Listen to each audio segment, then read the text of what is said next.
Welcome to Kenton's videos. Enjoy the video. You open Photos and go straight to Album's right arrow Recently Deleted. That folder holds items kept for 30 days.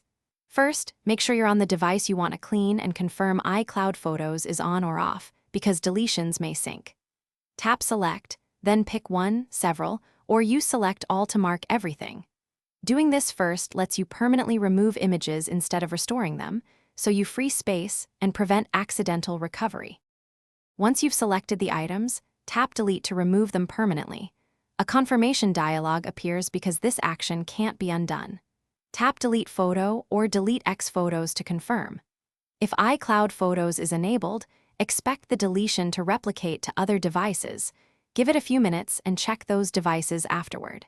If you want to free storage immediately, you can force close Photos and reopen to refresh the storage report, or restart the device to speed up background sync.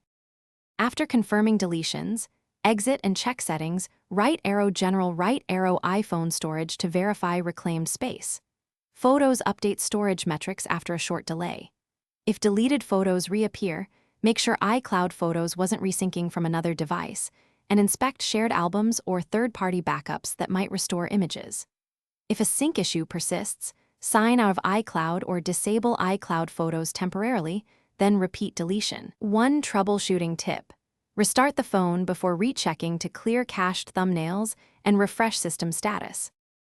Thanks for watching. Consider subscribing if we helped you.